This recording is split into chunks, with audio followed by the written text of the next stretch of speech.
এই নতুন বাংলাদেশে আমরা কোন ফাঁসিবাদের দোসরদের পদধ্বনি শুনতে চাই না। ফাঁসিবাদের দোসরদের কোন দালালদের আমরা চেহারা দেখতে চাই না।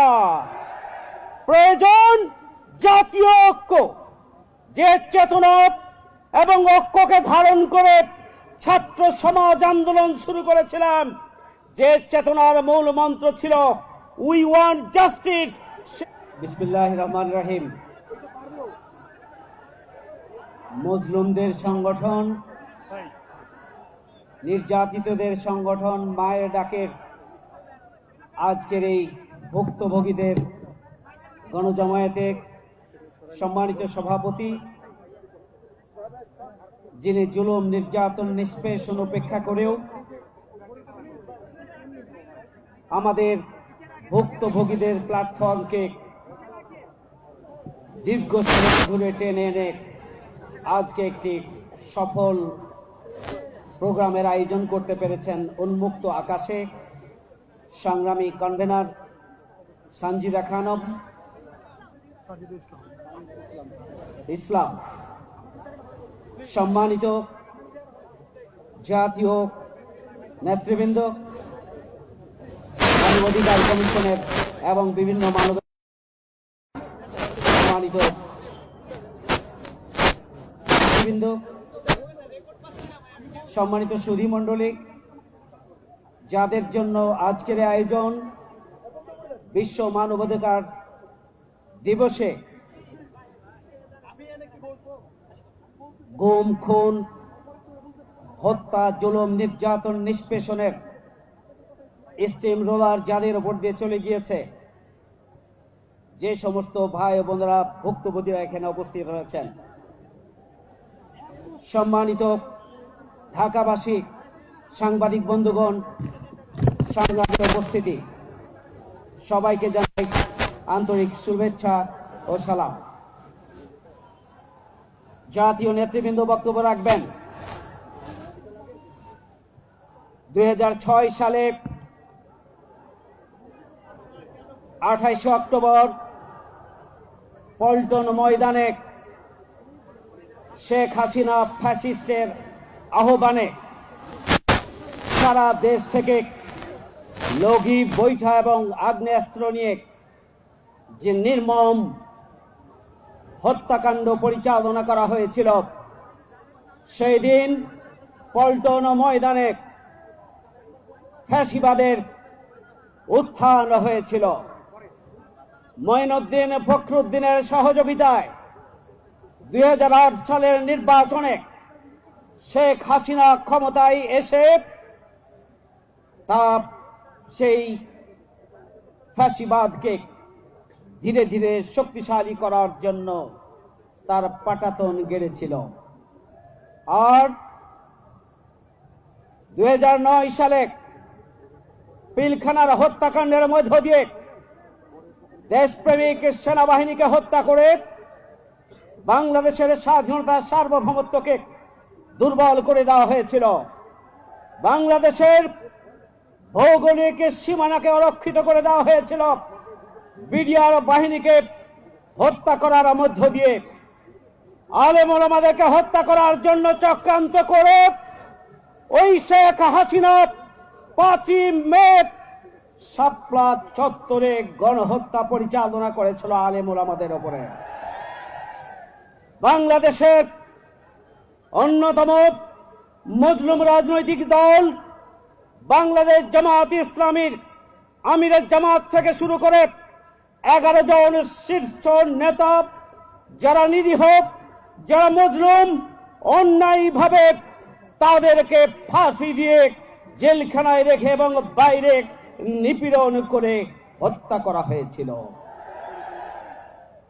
বাংলাদেশের হাজার হাজার মজলুম জনতার নেত্রী, জাতীয়তাবাদী দলের চেয়ারপারসন বেগম খালেদা জিয়াকে মিথ্যা মামলা দিয়ে জেলখানায় আটকে রেখে বাড়িতে গৃহবন্দী থাকতে বাধ্য করা হয়েছিল। সংগ্রামী ভাইয়ের আমার, মিডিয়াকে নিয়ন্ত্রণ নেওয়া হয়েছিল সিকিউরিটি আইনের নামে। বিচার ব্যবস্থাকে কলুষিত করা হয়েছিল দলীয় বিচারক নিয়োগের মাধ্যমে। পুলিশ এবং আইন শৃঙ্খলা বাহিনীকে পেটুয়া বাহিনী শুধু নয়, বাংলাদেশের জনগণকে জিম্মি করার জন্য তাদেরকে জনগণের বিরুদ্ধে মাঠে নামানো হয়েছিল। তারই ফলশ্রুতিতে আমাদের ভাইরা জীবন দিয়েছে, আমাদের বোনেরা জীবন দিয়েছে। আয়না ঘরে তাদেরকে থাকতে বাধ্য হয়েছে, তাদেরকে গুম করা হয়েছে, খুন করা হয়েছে, অঙ্গহানি করা হয়েছে, চোখ নেওয়া হয়েছে, হাত নেওয়া হয়েছে, পা নেওয়া হয়েছে। লক্ষ্য একটাই, বাংলাদেশ যেন জেগে উঠতে না পারে আওয়ামী লীগের বিরুদ্ধে। সেই জন্যই আইন শৃঙ্খলা বাহিনীকে কাজে লাগানো হয়েছিল।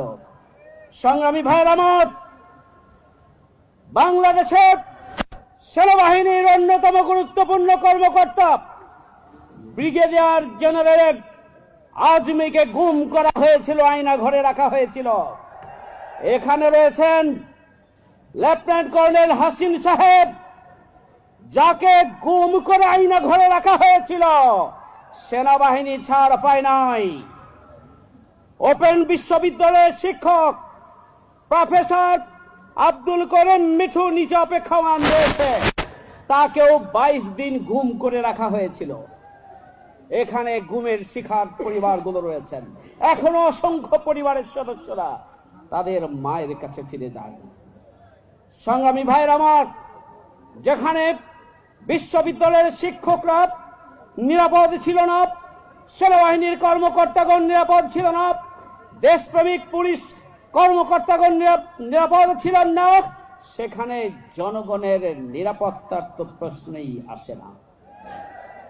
সংগ্রামী ভাই বন্ধুগণ, আজকে শুধু এটুকুই বলতে চাই, বাংলাদেশকে এদেশের ছাত্র সমাজের নেতৃত্বে জনগণ ঐক্যবদ্ধ হয়ে নির্যাতিত নিপীড়িত মানুষ 17.5 বছরে তারা বীতশ্রদ্ধ বিপর্যস্ত হয়ে ছাত্রদের নেতৃত্বে নিজের জীবনকে বাজি রেখে 5ই আগস্ট 36শে জুলাই নতুন বাংলাদেশ আমাদেরকে এনে দিয়েছে।